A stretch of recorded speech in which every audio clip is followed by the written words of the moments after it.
모든 사람이 죄인입니다.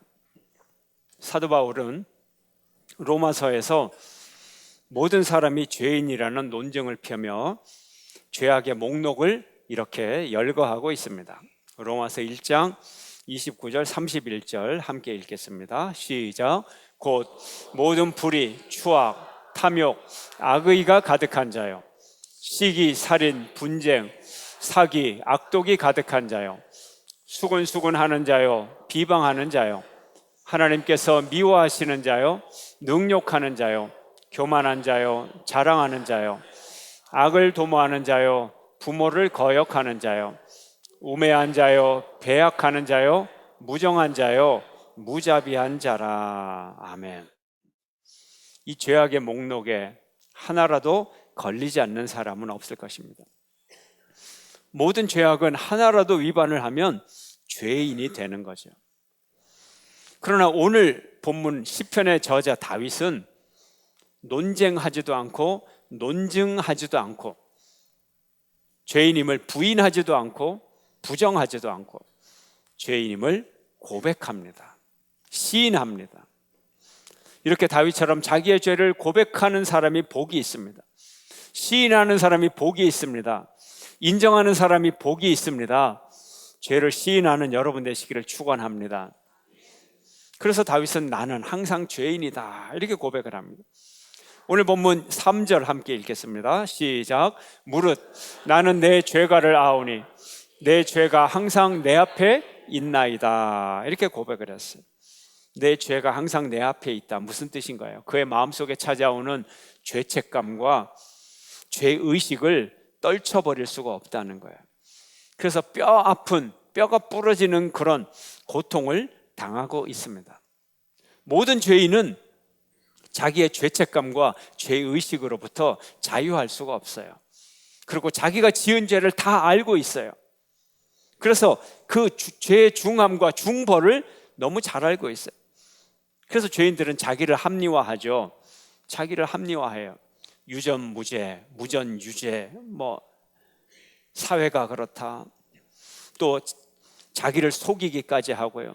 자기의 죄책감을 무마시키기 위해서 그런 수단들을 동원하는 것입니다. 그러나 진정 죄는 회개를 통하여 이 죄 문제를 해결할 수 있습니다. 결코 합리화가 아니죠. 그래서 회개하는 죄인들은 죄와 티끌을 뒤집어 쓰고 회개를 합니다. 왜 회개할 때 죄와 티끌을 뒤집어 씁니까?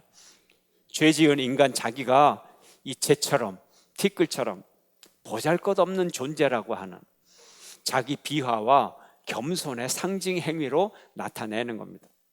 하나님은 사람을 창조의 꽃으로 만들었지만 우리는 이 죄와 티끌 같은 그런 보잘것없는 존재로 살아가는 모습인 것입니다. 하나님은 우리의 모든 죄악을 다 알고 있어요. 모세는 이렇게 고백을 합니다. 시편 90편 8절 함께 시작.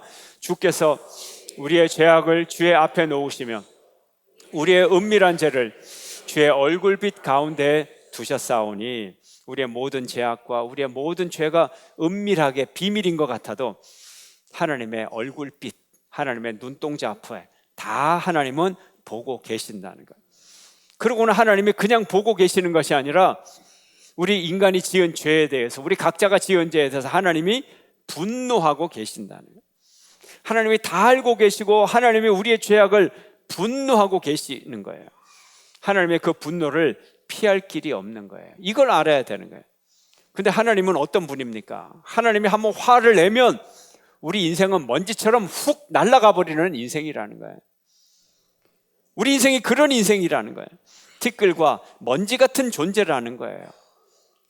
그래서 모세는 이렇게 고백을 했죠. 시편 90편 3, 4절 함께 시작. 주께서 사람을 티끌로 돌아가게 하시고 말씀하시기를 너희 인생들은 돌아가라 하셨사오니 주의 목전에는 천년이 지나간 어제 같으며 밤의 한순간 같을 뿐임이니이다. 이렇게 고백을 했어요. 인생의 시간은 짧아요. 언제 날아갈지 몰라요. 천년 만년 살 것 같아도 한순간에 하나님이 훅 불면 날아가 버리는 거예요. 인생은 연약한 거예요. 아브라함도 소돔과 고모라를 위하여 기도할 때에 스스로 티끌과 재 같은 존재라고 이렇게 고백을 합니다.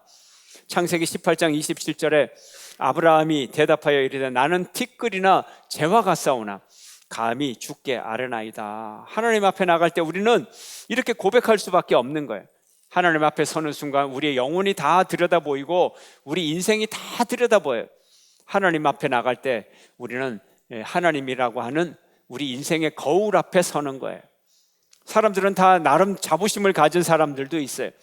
나는 그런 대로 괜찮은 사람이지, 나는 그래도 인정받는 사람이야, 이렇게 자부하기도 합니다. 그러나 하나님의 거울 앞에 선 우리는 한없이 초라하고 티끌과 재와 같은 그런 존재라는 거예요. 오늘날 현대인들이 먼지처럼 살아가는 지극히 작은 존재로 그렇게 살아가요. 현대인들의 자아는 정말 축소되고 많이 축소되었어요. 현대인들의 자아가 그래요. 나밖에 모르고 나만을 위하고 나만을 높이고 내가 중심이 되고, 그래서 내 존재의 경계가 나라는 존재 안에, 나라는 인간 하나의 존재가 돼버렸어요. 관계가 점점 좁아져요. 관심이 점점 좁아져요. 삶의 영역이 점점 좁아져요. 민족을 위하여, 국가를 위하여, 이게 마치 삼국시대 얘기처럼 들리는 거예요. 공동체를 위하여 삼국시대 얘기처럼 들리는 거예요. 자꾸 좁아져요. 삶의 경계선, 관심이 자꾸 좁아져요. 그래서 자아의 경계선이 어디냐? 내 몸뚱아리의 이 가죽의 피부의 경계선이 내 자아의 경계선이 되어버렸어요. 오로지 내 몸뚱아리 하나, 이것이 천상천하의 최고로 소중한 존재가 되어버렸어요. 내 몸의 고깃덩어리의 욕구, 육체의 본능, 나 하나의 쾌락, 이렇게 한없이 작아지고 쪼그라들고 위축되고, 그래서 우리 인생이 하나님으로부터 단절되고 온 우주로부터 단절되고 격리되고 작아지고 또 작아지고 먼지 같은 자아를 가지고 살아가요. 오늘 현대인의 삶이 그래요. 이런 상황 속에서 오늘 이 다윗은 주님, 내가 죄인입니다, 이렇게 고백을 하는 거예요. 잘 들으셔야 돼요. 내가 이것을 잘못했습니다가 아니에요. 내가 무엇을 잘못했습니다, 죄악의 행위의 고백이 아니고요, 죄인됨에 대한 고백을 하고 있는 거예요. 제가 죄를 지었습니다, 이것이 아니라 제가 죄인입니다, 이런 고백을 하는 거예요. 저는 원래 착한 사람인데요, 선을 행할 수도 있는데 어쩌다 보니 죄를 지었네요, 실수였어요, 용서하세요, 유혹에 넘어갔네요, 이게 아니라는 거예요. 제 인간 덩어리 자체가 제가 죄인입니다, 이렇게 대답을 하는 거예요. 저에게 문제점은 제가 저지른 몇 가지 행위가 아니고 감추어진 수많은 죄악들이 문제가 아니고 내 인간성 자체가 다 죄인이 되어가지고 내 존재가 죄인이고 내가 죄악 덩어리입니다, 이런 고백을 하는 거예요. 언제부터? 태어날 때부터. 오늘 본문 5절의 말씀입니다. 함께 시작. 내가 죄악 중에서 출생하였으며 어머니가 죄 중에서 나를 잉태하였나이다. 태어나면서부터, 그런데 더 정확하게 따지면 태어나기 전부터 죄인이었다는 거예요. 왜? 죄의 근본이 죄악인데 죄 중에서 나왔다는 거예요. 내가 죄에서 나온 사람이에요, 그렇게 고백을 하는 거예요. 근데 왜 태어나기도 전부터 죄인인가요? 조상들이 다 죄인이니까. 오늘 본문에서 뭐라 그래요? 어머니가 죄 중에서 나를 잉태하였기 때문에. 내 본질이 죄입니다. 죄에서 내가 나온 인간이니까. 그래서 죄악된 본성을 소유한 사람이다, 이렇게 고백을 하는 거예요. 그렇다고 부모 탓을 하는 게 아니에요. 내가 원래 그런 사람이라는 고백을 하는 거예요. 변명하는 것이 아니고요. 그래서 내가 원래 죄인이기 때문에 내가 뭘 어떻게 할 수가 없는 거예요. 죄악 덩어리가 뭘 하면 다 죄악이죠. 아무리 좋은 일을 한다 그래도 죄악이니까 이 문제를 해결하실 분은 하나님 한 분밖에 없다는 거예요. 저는 태생적으로 죄인입니다. 저는 철저히 죄인입니다. 근본적으로 죄인입니다. 별명할 말이 없습니다. 저는 500% 시인합니다. 죄인입니다. 이런 고백을 하고 있는 거예요. 그렇기 때문에 내가 조금 후회하고 돌이키고 뭔가 좀 바꾸고 그렇게 개선될 일이 없는 거예요. 그렇게 개선될 일이 없는 거예요. 근본이 죄인이니까. 그래서 하나님의 도움이 필요한 거예요. 내가 뭐 조금 착하게 고치자, 고칠 수가 없으니까 근본적으로 하나님의 용서가 필요한 존재라는 거예요. 우리를 비천하게 만들고 우리를 미천하게 만드는데 여기서 벗어나려면 하나님의 용서가 있어야 되는 거예요. 그래서 1절에 이렇게 말하고 있죠. 1절 말씀 함께 시작. 하나님이여 주의 인자를 따라 내게 은혜를 베푸시며 주의 많은 긍휼을 따라 내 죄악을 지워 주소서. 죄악을 지어달라, 용서해달라 고백을 하는 거예요. 자기가 지을 수가 없어요. 여기에 죄악이라는 뜻은 국가적, 도덕적, 종교적 반역 행위를 말해요. 하나님을 향하여 반역해서 하나님과의 관계가 깨진 것을 죄악이라고 말하는 거예요. 그런데 이 죄악이 원어를 보면 복수예요. 왜요? 죄인인 인간이 하는 게 다 죄악이니까. 그는 어떤 죄를 특히 지었나요? 밧세바와의 관통. 둘째는 밧세바의 남편 우리아를 살해했고. 그래서 이런 끔찍한 죄악일지라도 좀 지워달라는 거예요. 죄악을 지워주소서. 지우는 게 뭐예요? 없애는 거잖아요. 없애는 거. 옛날에 채무관계를 어디다 써놨나요? 종이가 없던 시절에는 어디다 써요? 나무 위에다 쓰기도 하고, 또 초벌구이, 이 도자기에다가 이 날카로운 것으로 긁으면 글씨가 써지잖아요. 김서방 500냥 빚 적고, 그렇게 쓰죠. 그 차용증서를 그렇게 만들어요. 종이가 발달되고 나선 종이 위에 씁니다. 빚을 갚으면 어떻게 돼요? 지워야죠. 문질러서 지우던 도기 위에 써진 거는 문질러서 글자의 자국이 없어지도록 하고, 종이 위에 쓴 것은 먹으로 문질러서 지워야 되는 거예요. 고대 바벨론은 사람이 죄를 범하면 그 죄 사실을 토판에다 기록을 했어요. 그리고 징벌이 끝났든지 석방이 되든지 용서를 받았을 경우에는 그 토판을 아예 깨뜨려서 흔적이 없도록 만들어 버렸어요. 바로 이런 고백을 하고 있는 거예요. 주님, 내가 해결할 수 없으니 내 죄악을 지워 주시옵소서. 깨끗이 가리워 주시옵소서. 이렇게 고백을 하는 것입니다. 근데 우리의 인간의 모든 죄는 근본이 있어야 돼요. 지금 다윗은 밧세바와 간음하고 우리아를 죽였어요. 그런데 하나님 앞에 나가서 기도하고 있는 거예요. 용서해 달라고 하고 있는 거예요. 왜 그럴까요? 이것이 중요합니다. 우리가 죄 용서받기 위해서 하나님이 가장 중요한 걸 알아야 돼요. 모든 죄는 사람에게 지은 죄일지라도 사람에게 향하기 전에 그것은 이미 주님 앞에서 지은 죄라는 거예요. 이걸 알아야 돼요. 4절이 그걸 말하고 있어요. 4절 함께 시작. 내가 주께만 범죄하여 주의 목전에 악을 행하여 싸우니 주께서 말씀하실 때에 의로우시다 하고 주께서 심판하실 때에 순전하시다 하리이다. 주님의 용서가 필요한 거예요. 주님의 심판이 올바르게 내게 주어져야 되는 거예요. 내가 주께만 범죄했다. 이것은 책임 회피가 아니에요.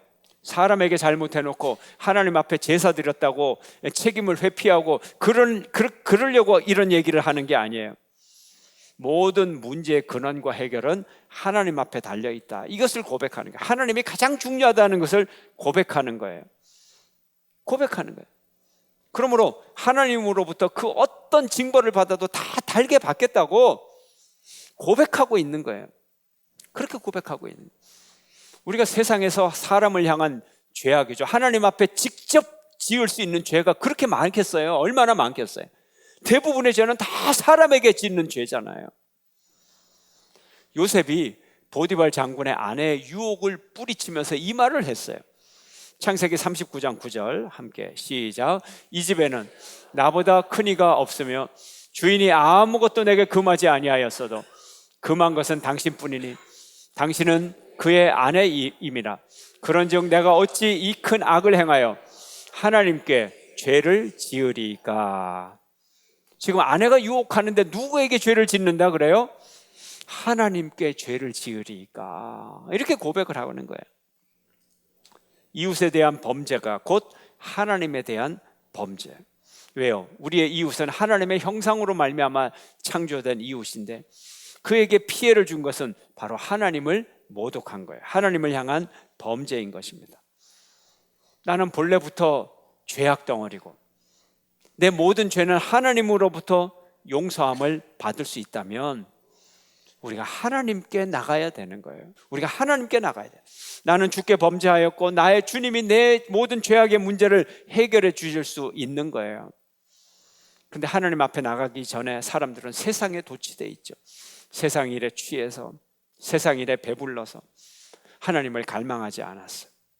세상 일에 너무 굶주려서 주님을 갈망하지 않았어요. 이것이 죄악입니다. 그러나 이제는 제가 주님을 갈망합니다.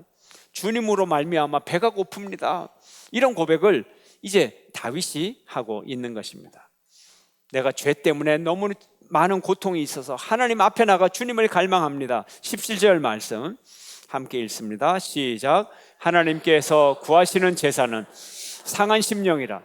하나님이여 상하고 통회하는 마음을 주께서 멸시하지 아니하시리이다. 아멘. 상하고 통회하는 마음으로 하나님 앞에 나가서 뭐라고 기도하느냐? 주님, 나를 새로 만들어 주세요. 새로 창조하여 주옵소서. 이렇게 고백을 하는 거예요. 왜요? 아까 고백했잖아요. 나는 날 때부터 죄악의 근원으로부터, 부모님도 다 죄인인데 죄인으로부터 내가 나왔으니 내가 오죽하겠습니까? 지금의 나로서는 아무 쓸모없는 인간이니까 하나님, 나를 완전히 개조해 주세요. 새로 만들어 주세요. 이렇게 고백을 하고 있는 거예요. 그래야 희망이 있습니다. 10절 말씀입니다. 함께 시작. 하나님이여 내 속에 정한 마음을 창조하시고 내 안에 정직한 영을 새롭게 하소서. 주님, 저라는 인간이 완전히 죄악 덩어리라서 마음으로 잠시 반성하고 행동으로 조금 고친다 그래서 되는 것이 아니고 저를 근본적으로 새롭게 다시 만들어주세요. 속사람부터, 영혼부터 새롭게 만들어주세요. 이게 생명의 법칙이에요. 하나님께서 6일 동안 천지를 창조하실 때 피조물들의 생명 원리를 가르쳐 주셨어요. 첫째를 보세요. 첫째 날에 물을 만드시고 다섯째 날에 물고기를 만듭니다. 그리고 물에 물고기를 넣었어요. 무슨 뜻인가요? 물고기는 물속에서 살아야 생명을 유지한다는 거예요. 두 번째, 흙과 땅을 만드시고 나무와 식물을 만드시고 그 속에서 자라게 하셨어요. 뭡니까? 나무가 흙에 뿌리를 박아야 생명을 유지한다는 거죠. 세 번째, 공중을 지으신 하나님이 새와 곤충과 나비, 나방을 날도록 하셨다. 새는 어디서 살아요? 공중에서 살 수 있다는 거예요. 네 번째로, 인간을 만드실 때 하나님의 숨을 불어넣어서 숨쉬게 하고 영적인 존재로 만들었어요. 하나님과 교제하게 만들었어요. 무엇을 의미합니까? 사람이 살려면 성령을 받아라. 그리고 하나님을 떠나서는 살 수가 없다. 이 생명의 법칙을 우리에게 주셨단 말이에요. 바로 살기 위해서 다윗은 하나님께 고백을 하고 있는 것입니다. 동물들이야 배만 부르면 행복합니다. 생명의 위기만 찾아오지 않으면, 천적이 찾아오지 않으면 만족해 합니다. 그러나 우리는 배불러도, 하는 사업이 잘 돼도, 승진해도 행복하지 않아요. 왜요? 인간만이 하나님의 형상으로 창조함을 얻었고 인간은 하나님과 교제하며 살도록 되어 있어요. 이게 진정한 생명이기 때문에 그런 것입니다. 하나님이 사람을 흙으로 만드시고 그 코에 생기를 불어넣었어요. 입김을, 숨을 불어넣었어요. 이 입김이 성령이죠. 하나님의 호흡, 하나님의 숨, 성령, 이것을 받지 않고는 우리는 살아있는 존재가 될 수가 없는 것입니다. 고기가 물을 떠나면 죽듯이, 나무가 흙을 떠나면 죽듯이 사람은 하나님을 떠나서 살 수가 없는 것입니다. 오직 예수님이 우리의 마음속에 오셔서 우리의 삶의 혁명을 일으켜 주셔야 우리가 새로운 존재가 되는 것입니다. 예수님은 그리스도이십니다. 기름 부음 받은 자. 구약 이스라엘 시대에 누가 기름을 부음을 받습니까? 왕, 선지자, 제사장. 이 사람들이 기름 부음을 받아요. 선지자는 하나님을 떠난 자에게 하나님의 말씀을 선포하고 하나님께로 돌아오게 하여 하나님을 만나게 만드는 사람이에요. 제사장은 사람의 죄를 대신해서 짐승을 잡아 피를 바침으로써 죄 문제를 해결해 주시는 분이에요. 왕은 통치자예요. 예수님은 우리로 하여금 하나님을 만나게 하는 참 선지자였고, 예수님은 십자가에서 우리 죄를 해결해 주신 참 제사장이셨어요. 평화로 세상을 다스리는 평화의 왕이십니다. 그분이 우리 인생에 오셔야 우리 인생이 변하고 우리 인생의 죄의 문제, 죽음의 문제가 해결되는 것입니다. 예수님은 우리의 죽음의 문제를 십자가에서 대신 죽으심으로 해결하신 우리의 구세주이십니다. 그리스도이십니다.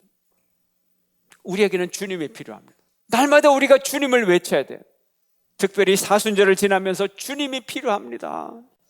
내가 부자가 되기 위하여 당신이 필요한 것이 아니고, 위로받기 위하여 당신이 필요한 것이 아니고, 병 낫기 위하여 당신이 필요한 것이 아니고, 출세하기 위하여 당신이 필요한 것이 아니고, 더 근본적인 이유, 죄사함을 받고 내가 살기 위해서 필요합니다. 살기 위해서 필요합니다. 이런 절규를 우리가 주님을 향하여 외쳐야 되는 것입니다. 그저 주님, 나 돈이 필요한데 좀 오세요. 내 사업이 무너져 가는데 좀 도와주세요. 내 병을 좀 낫게 해주세요. 우리 가정의 문제 낫게 해주세요. 승진하는데 도와주세요. 우리는 그렇게만 기도합니까? 더 중요한 이유가 있어요. 여러분, 우리 각자가 어느 날 심장이 멎어서 병원에 급히 가고 있다고 가정을 하세요. 지금 심장이 멎어서 빨리 가야 되는데 무슨 옷을 입고 가냐? 빨가벗고 가면 어때요? 머리에 새집을 지었는데, 몸에서 땀 냄새가 나는데, 눈곱이 끼었는데 아무 상관없어요. 중요한 일은 전혀 다른 데 있어요. 어디 있어요? 빨리 가는 데 있는 거예요. 절박한 거예요. 멎은 심장 박동을 빨리 움직이게 하는 게 가장 중요한 거예요. 우리는 왜 주님이 필요합니까? 무엇 때문에 변죽을 울리고 있습니까? 무엇 때문에 주님을 찾고 있어요? 지금 내 생명이 문제입니다. 내게 왜 주님이 필요한가? 생명이 문제. 내 생명의 껍데기들을 다 버려야 돼요. 내 생명의 군더더기들을 다, 이런 것 때문에 진짜 내 생명이 죽어가면 안 된다는 거예요. 엉뚱한 곳에 관심을 빼앗겨서는 안 되는 거예요. 우리의 핵심 진리, 우리의 핵심 가치, 생명이에요. 생명. 생명을 구하려면 죄 문제를 해결해야 되고, 죄 용서를 받아야 되고, 죄 사함의 이 축복을 우리가 받아야 되는 거예요. 주님, 내가 살기 위해서 당신이 필요합니다. 주님, 어서 오시옵소서. 어서 오시옵소서. 날 위하여서 오신 주님, 날 위하여 십자가에 달리신 주님, 내 인생에 찾아오시옵소서. 성령님이여 오시옵소서. 내가 살기 위해서, 이 세상의 생명만이 아닌, 이 세상의 삶에 조금 유익을 받고 이 세상에서 조금 편리하게 살기 위해서, 그런 것이 아닌 진정한 영원한 생명을 위해서 당신이 필요합니다. 주님, 속히 오시옵소서. 나를 새롭게 하여 주시옵소서. 성령으로 오셔서 내 인생을 새롭게 하시고 내 영혼을 새롭게 창조하여 주시옵소서. 죄 문제를 해결하여 주시옵소서. 바로 이런 기도가 저와 여러분의 기도가 되시기를 주의 이름으로 축원합니다.